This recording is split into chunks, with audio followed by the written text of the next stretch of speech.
What could you say 5 years into retirement are some of the highlights of being retired? Not having to go in to work every single day in the office, Monday through Friday, and then being there and the phones and all the work. Having a life of leisure, being able to enjoy life. Vibe, your vibe, let it collide.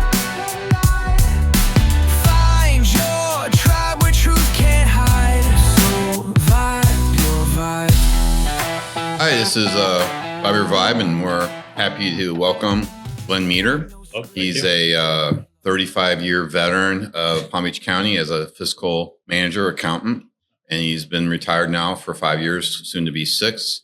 And I brought him on purpose on Vibe Your Vibe because he's like, well, who's going to care about what I have to say on LinkedIn?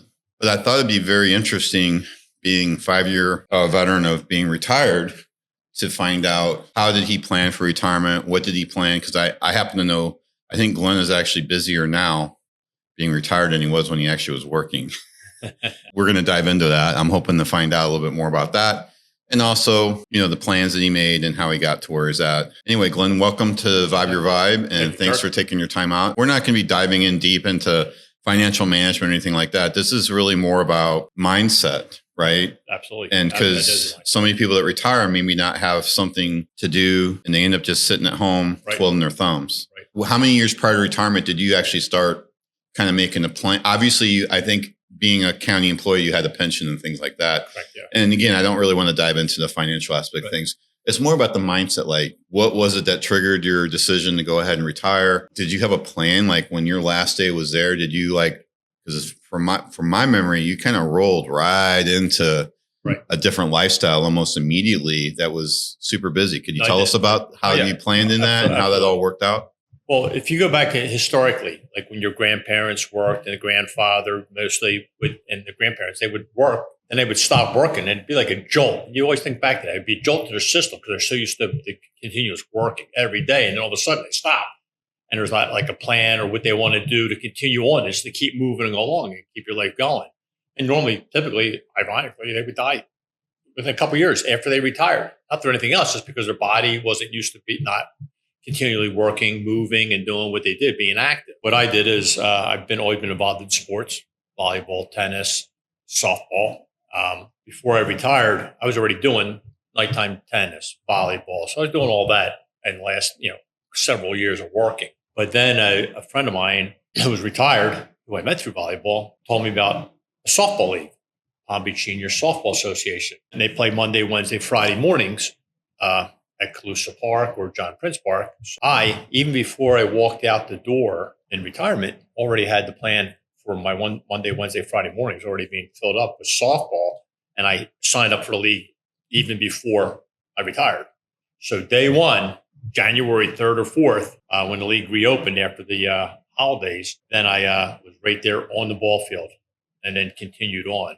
And as I grew with this organization, the softball organization, actually they brought me on as a manager trainee, as an assistant manager for a team.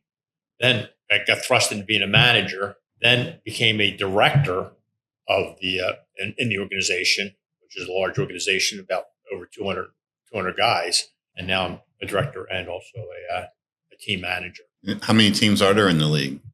Right now, there's like 5 or 6. But when winter comes, being down here in Florida, we have a lot of snowbirds that come down from the north. And in the wintertime, it's not unlikely. In the past, we've had at least 15 teams.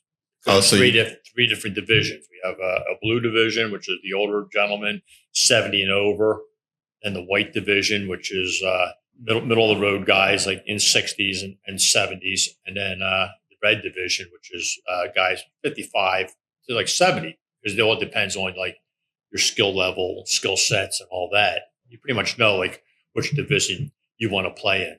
I mean, you talked about people dying early on if they didn't have something to do. Right, as historic. Like, how did you find out about that? Like, what drove you to learn about that? From my own grandparents, like when they would, my own memory of my grandfather and all that. Now, granted, he did get sick and got cancer too, but I always watched older guys that worked their butts off, and the blue collar workers. They would all of a sudden they're working, retirement hits, and they didn't have like a plan to like keep active, to do stuff. And, Right. that's very important for not only for your mind, but also your body.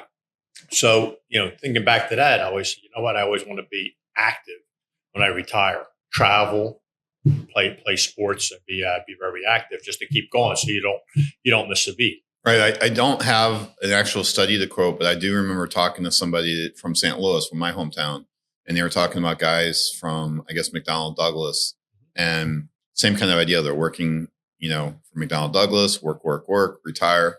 And it was interesting. This person told me, and I don't know if there's a study to back up this data that he's quoting. I imagine there is. But what he's saying is the guys that didn't have anything to do, they were gone within 5 years.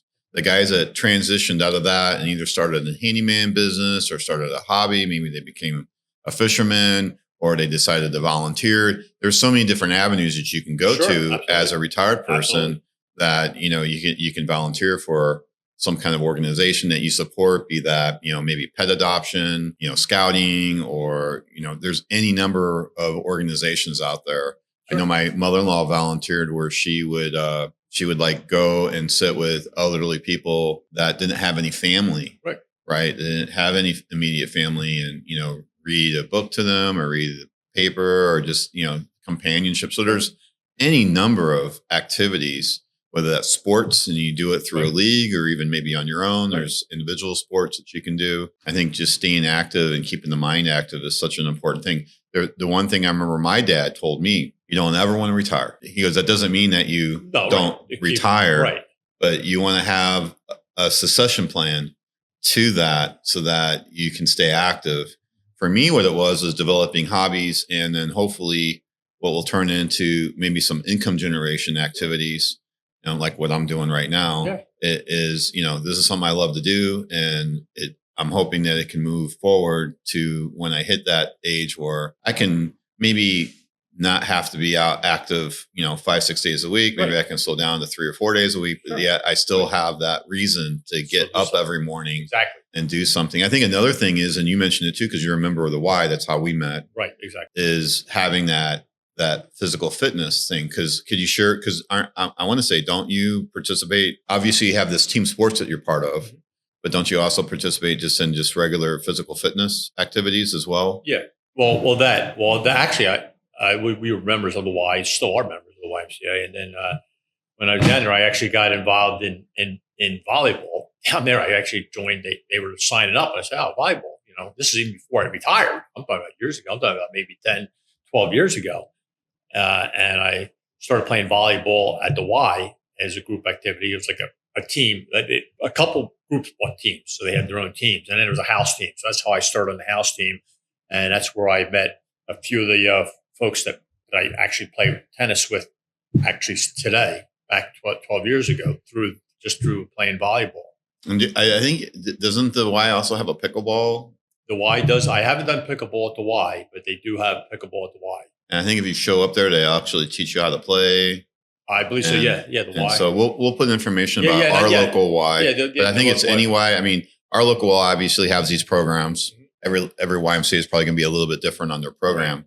But I think as an organization, as a whole, nationwide, it's probably a good place to reach out to. I know they have quite a bit of different senior programs out there. They do. And they still have volleyball there. But I think right now at the local YMCA, it's only team only.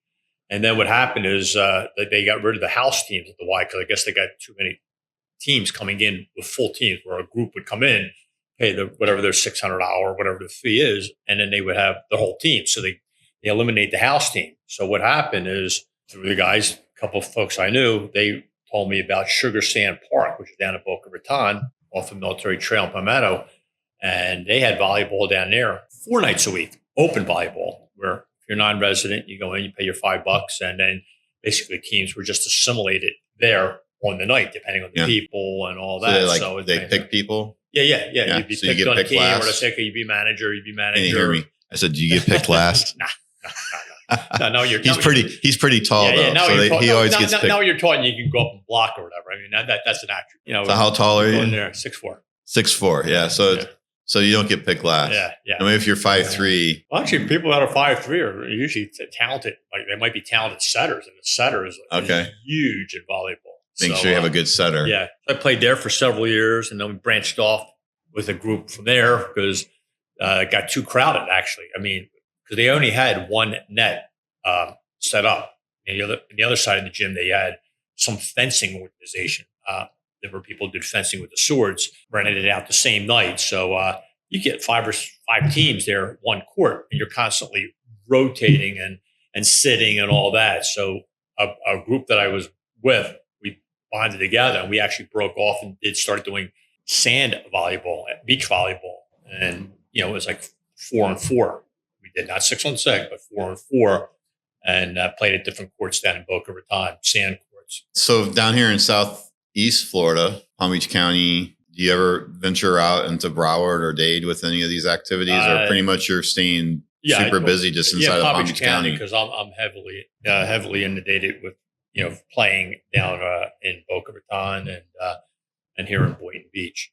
Wow! And also getting back to what you said before about pickleball and the YMCA, they also ironically down at Sugar Sand Park, a few mornings a week they have pickleball indoor in the Sugar Sand Park, the auditorium or whatever, the gymnasium that they had there, and they would be setting it up, and they have like six or eight courts that they set up. They're portable courts, but they set them up like the night before. You can see them setting them up. So I think there's a heavy pickleball presence there at the Sugar Sand Park.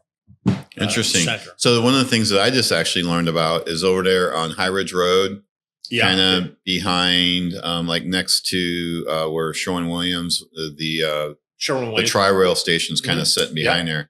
There's like a massive couple of buildings that's like some sort of, what's it called? Paddle or racket something. They got all kinds of different. Yeah, pickleball. I thought there was. I don't think it's pickleball. It's something different. It's not tennis. It's not pickleball. It's not racquetball. What else is there? It's with a racket, but it was a little bit different. They're using tennis balls, but the court size is different. I mean, they had all kinds of different kinds of courts. Yeah, they were all different. I haven't been over here yet, but I have seen it on the news, on the local news. They had promoted that. And I had no idea that thing was that large of a big building, operation over there. Yeah. And it was my understanding that the folks that were running the event I was at was actually a separate, it could be maybe related to the one you're talking about. It was a separate organization that rented the facility for that day. Okay. And I guess a lot of that's what happens, right? There's like a organization where people are members of.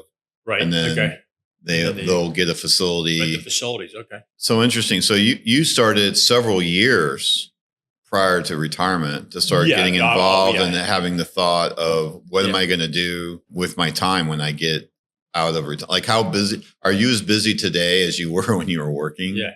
Well, work was a whole different thing. You're busy. When I worked, I was quite extremely busy and all that. And that's mental and phones and all that. But being active in the sports, whatever, is a whole different realm. But it is. But you're a director and a team manager, so there's some additional responsibilities that you have. Right. But being able to be active, whatever, is key because you don't want to break down. As long as you keep active, you keep going. Got to keep moving. Then you stop, and then boom.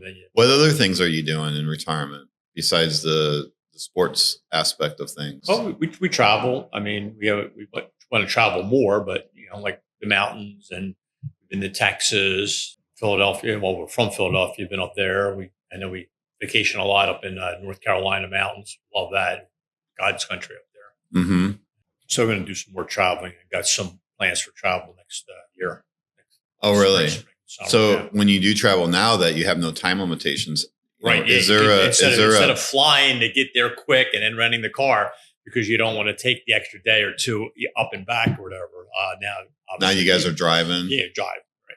You enjoy the drive. Yeah, it takes 2 days. Take 2 days, so it's no pressure. I mean, pretty much you can get almost anywhere in the United States in about 3 or 4 days. Yeah. If you're going, I don't think I'm doing a drive to California. If I'm going out to California or Wyoming, I'm flying and then renting a car there. But up to the Carolinas or up to Philadelphia. Yeah, well, Philadelphia I flew to. We flew to Philadelphia. Flew to Texas. Because we went out to Weatherford to my brother-in-law's place 2 years ago. Yeah. No, 2 years ago. 2 years ago. Yeah. Time's flying when you're retired, huh? I know. Time does fly. Yeah, exactly. So when you're picking these trips, now that you don't have to request vacation and make sure you have vacation days and all that, I'm curious, how long do you typically go at a stint? Because you can go as long, you could go for a month or 2 or 3. Instead of being pinned down like to maybe a week or so. Now you usually go like at least 10 days when we go. Is that 10 kind of 10 the to sweet 10, spot 12 for days. you? Yeah, 10 to 12 days. And so you go 10 to 12 days. Because I remember reading a study somewhere that for whatever, I mean, it'd be interesting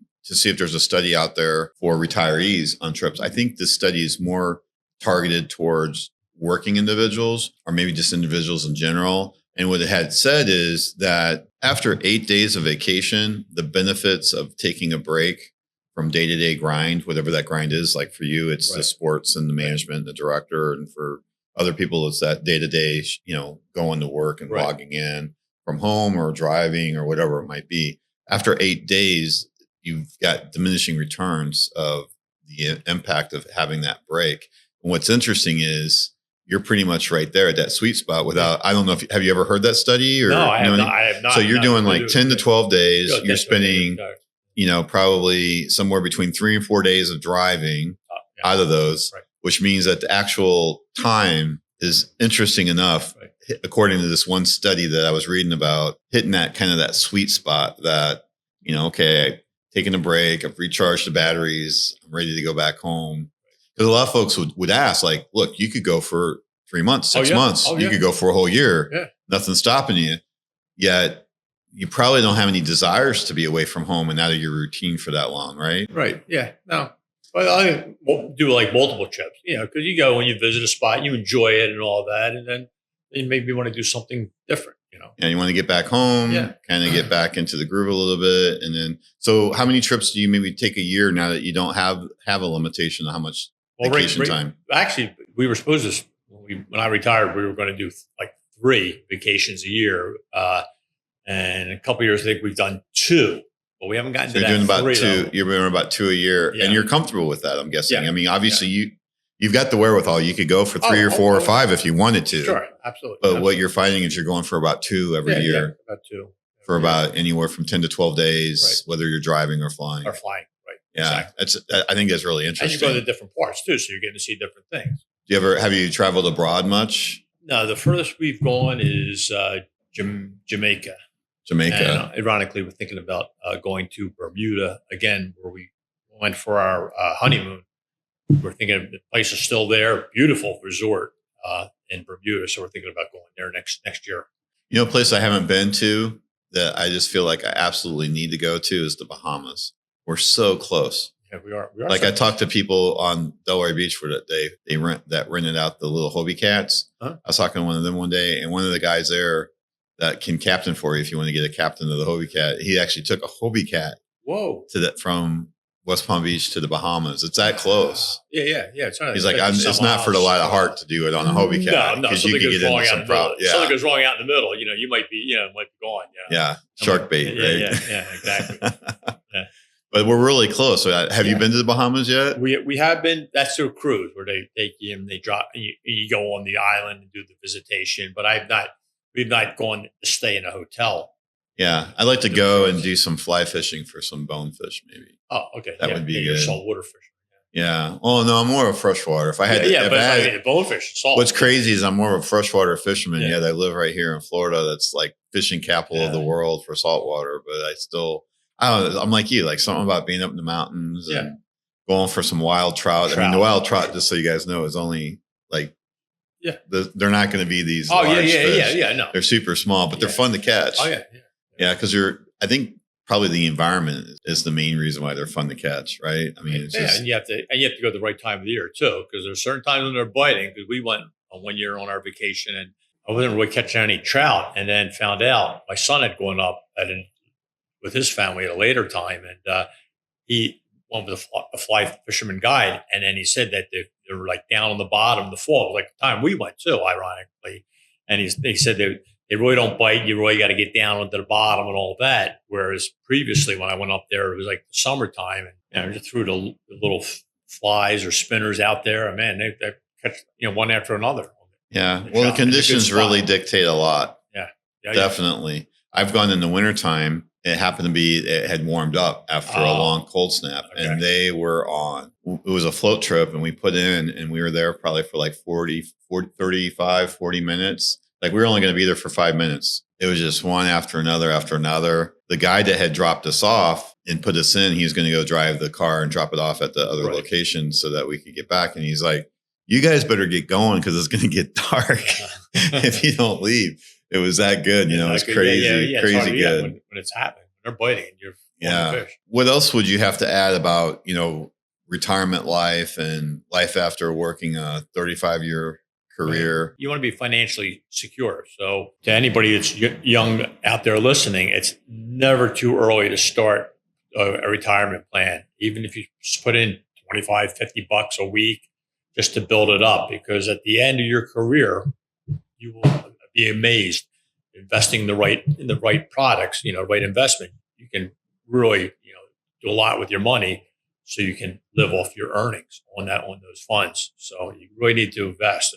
Even though we have retirement, making sure that we also put funds away for our future, because you're not going to live on Social Security. If anybody's out there thinking you're going to do it on Social Security alone, it's not going to happen. And a lot of people may not have retirement plans. So you want to, you make sure you have a 401k, or if you don't even have that at your work, set up your own retirement plan, which you can contribute to. Right. And start early. That's the key. And anything, start early. Start early. Yeah, and keep going with it. I've done that with my daughters. They start early, and she's been doing that as well. She's a teacher. You and the wife now are fully retired? Yeah, she was a teacher and retired. Yeah. And how many years does she have in? I think 40 total teaching. If you go back total teaching years, she had like 43, 44. I know her and I get in debate over the years, but I think I count her half a year when she student taught when she was going to college as teaching, because you're a student teacher, you're still teaching. Right. You may not be getting paid, but you're earning credit for it. May not count towards the retirement system. No. What could you say 5 years into retirement are some of the highlights of being retired? Not having to go in to work every single day into the office, Monday through Friday, and then being there and the phones and all the work. Being like having a life of leisure, being able to enjoy life. Mm-hmm. Like when you were a kid, you had school and sports when you were a kid, but when you retire, you don't have like learning you have to do and going to work every day. This way here, you can go. But you're pretty busy though. You have to get up every day. You can't. You can't just sleep in and get up early every day. Phone into your softball league, can you? Yeah. No. You could actually down here in Palm Beach County, there's several softball leagues. So conceivably you could play, and there are guys that I know in our league that also play other leagues, like 6 days a week, 7 days a week. Softball. Really? Yeah. But in the summertime or whatever, hey, 3 days in the morning, even though it's early morning, games start at 9, 8:50 warm up. It's hot and humid out there. You feel the effects of that. That humidity really beats you down. And the older you get, you do feel it a little bit more, but it's enjoyable. So do you miss the winters up in Philadelphia at all? No. Once we moved to Florida in 1984, we haven't looked back. We just like the climate here. Now it is good to get a break and from the heat in the hot summers down here. So that's why we like to go up to North Carolina mountains, because up there you wake up in the morning time in July, or even August, early August, and outside the temperature says 60 degrees in the morning. So you get like a nice breath of fresh, cool air that you don't get typically down here. Unless it's maybe the winter time, you get a cold snap. So you're coming over Saturday, right? Yeah. Over here. So you're going to bring a swimsuit and jump in the cold plunge? The cold plunge. Well, it's got to be, how the heck be cold? You got a chiller in your pool? I got a separate tub. It's 50 degrees. 50? Wait, 50. What do you got? Chiller? So it's a separate tub with a coolant? Yeah. Wow. You going to jump in? Wow. That might be good or whatever. Yeah. You have to get your Wim Hof breathing technique down. Yeah. 50 degrees. Wow. Yeah. Actually, it's 49 coming out of the jets. Wow. But by the time it gets into it's not insulated. So right. I have another tub. You've been over. You've seen the tub. I have another tub. I'm going to use that one. I got to do some plumbing on it to hook up the connections. And I guess after I do that, I'm going to put some insulation on it. And I need to cut a cover for it and the top that keeps it cool. Right. So that's the plan. I haven't done that yet. It's another project. Well, you could go up there and jump in the Nantahala up there in Nantahala. I don't think that's 50 Nantahala, though. North Carolina or whatever. That I've been in that water. Yeah, that temperature. It's ice cold. I mean, your feet, in the winter, it's cold. Oh, forget the winter. It's cold all summer long because they draw the water that runs through there comes from the bottom of the lake that never gets any sun or UV rays. And I think it's like about 40, 60. Is it 40 or is it? I thought it was more like 60. No, that's 40. The Nantahala runs in the 40s, like 46, 47, 48 degrees in the summertime. And if you go over to the Akeley, which is about 30 miles due west in Tennessee, that they draw that water from the top of the lake, and usually that temperature there is like in the 60s, upper 60s, 70s. So it's still refreshing, but it's not one where you jump in and all of a sudden your feet feel like they're burning because it's so cold, which is the Nantahala. You know, you go in, it's refreshing if it's a hot day and that cool water coming over you, but you can't stand it that long. I got a chance to do that, and I think it was Steamboat Springs. Oh, okay. And so we were in the hot springs. This was in March. And they had the river running on the side of the hot spring area. And so I went in there and you had to walk, I don't know, it wasn't that far, 25, 30 feet. I was hoping I could stay in there a little while. I had Elena time it. I didn't even make a minute. I walked in and I was walking as fast as I could to get back out. Get back to the hot spring. And it was like they said it was like 40, 45 degrees. Okay, yeah. Your feet burn. You feel the burn. I felt it was like needles all over my body. I like to do that today to see how well I could take it today because I'm a lot more acclimated to it. Right. We had just started. That was 2023, and we had just started the cold showers. So we were doing cold showers in the hotel, and let me tell you, those were cold. In March in Colorado. Sure. Yeah, because it's spring water and it's coming from right. spring. But I guess more than now it's 2025 getting towards the end of it. We're more than 2 years into cold showers. And that's why I actually got the plunge is because cold shower just doesn't feel very cold anymore. Right, so right. You acclimate to it. Anything. Yeah. I mentioned to my doctor yesterday and she was surprised. She goes, well, when you get in there, you like hyperventilating and you're like, are you having to do a breathing technique? I go, no, I just jump in. Elena won't do it. I don't blame her. But yeah, I get it down to like 49 coming out of jet. So I'd like to try to get the water 49. I'd like to be under 50. Okay. You know Joe Rogan? Oh, yeah. He likes it like at 33. Yeah. Like just, it's not frozen. Right. Just right. Before freezing. It's just warm enough that it's not solid. Yeah. He's like, when the ice comes off the bottom, that's when you know the temperature is right. Right. I was like, wow. I don't know how long he stays. I don't think he stays in that long. I don't think you can. You get hypothermia. I think you would definitely get hypothermia in your body. Yeah, I think it's like 1 to 3 minutes. Yeah. I had Christian set my timer, and somehow it got set to 7 minutes. He's like, you got a minute left, and it was actually when I get out and I'm looking at the timer, it says 7 minutes. I'm like, okay, thanks, buddy. So yeah, but I'm in like 5-6 minutes. Into 50 degrees. Into 50 degrees. Okay. So they say like 11 minutes a week cumulative is like the biggest bang for the buck. Okay. If you can do a little bit longer, I think up to like 20 to 30 minutes, that's where it peaks. Anything over, I think like 40 to 50 minutes, it starts falling off. Right. And it's diminishing returns at that point.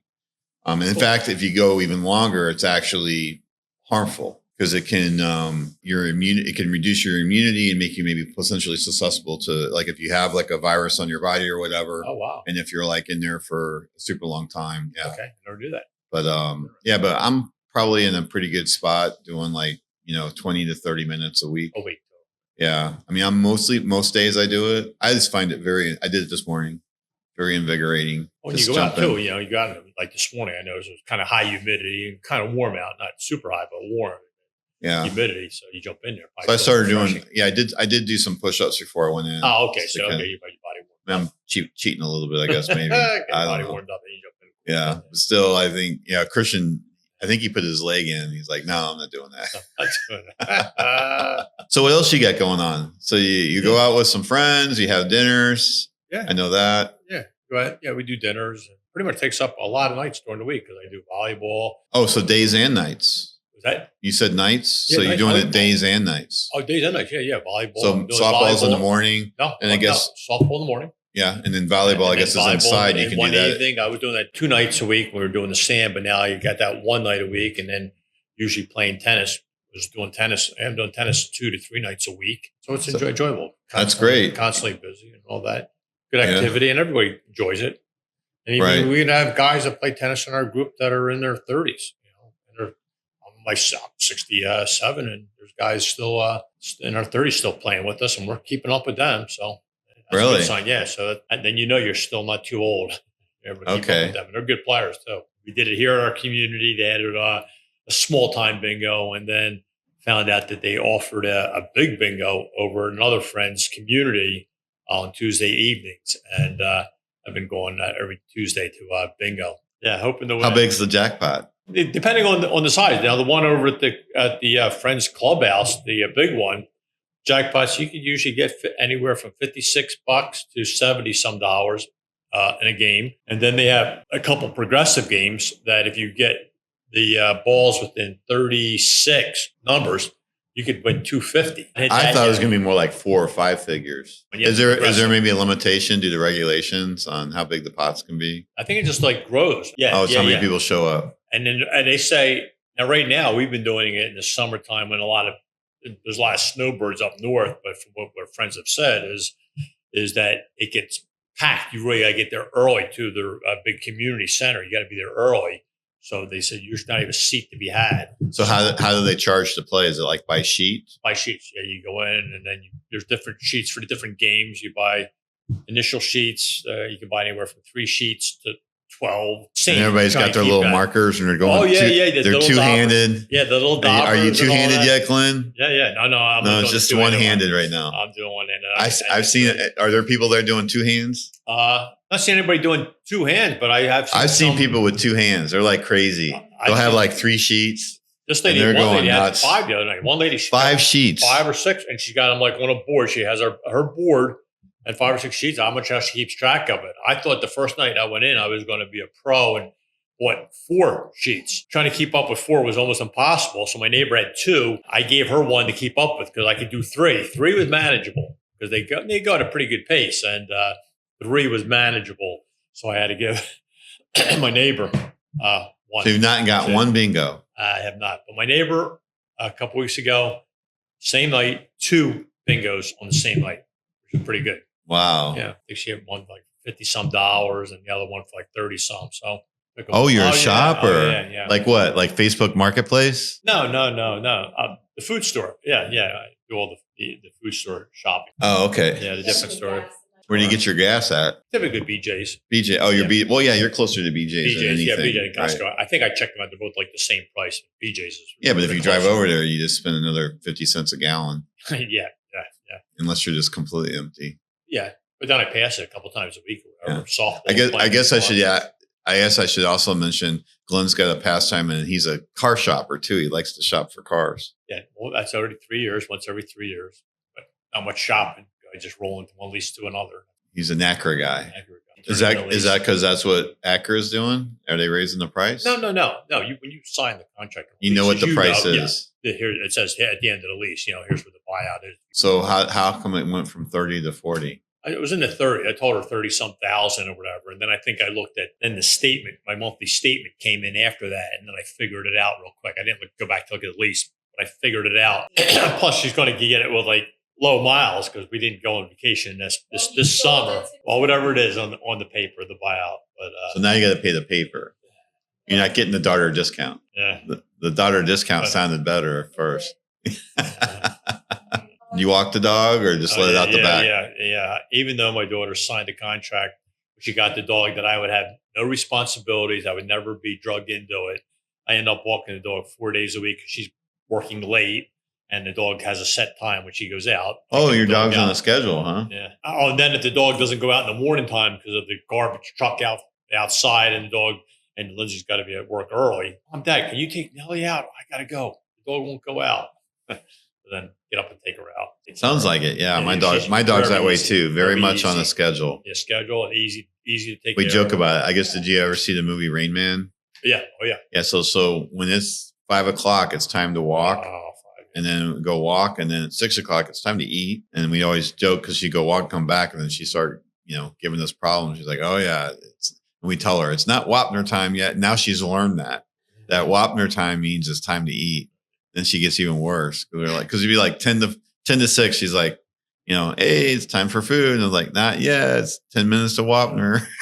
So you got the dog walking going on, the bingo, Cat. the volleyball, the cat. So no golf, huh? No golf. Any final thoughts you might have for folks that are maybe getting close in their 50s and they kind of see the future there where they're going to have, an opportunity to step away from full-time work? Like plan out ahead. Do like at least like 5 years in advance. Start like laying out a roadmap that was what you want to do and enjoy. Things that you're not able to do while you're working because of limited time, vacations, maybe kids you're taking care of, your children that you want to do. Like I said, I had the sports all lined up.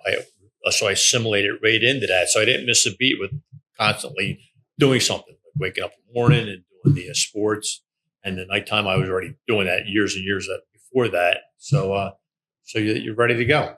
And then vacations. And this way here, try and plan 2-3 vacations a year to different spots that you want to go to. Many time constraints. You're not worried about a phone call from the office coming in when you're on vacation and have to deal with an issue. So here, you're not going to get those phone calls. It's just relaxing and you can focus on what you want to do. Just something to talk about and to think about, right? When you start getting of that age. Retirement, So there you go. You're helpful. Now you're going to be helpful to the LinkedIn community, even though you're not working anymore.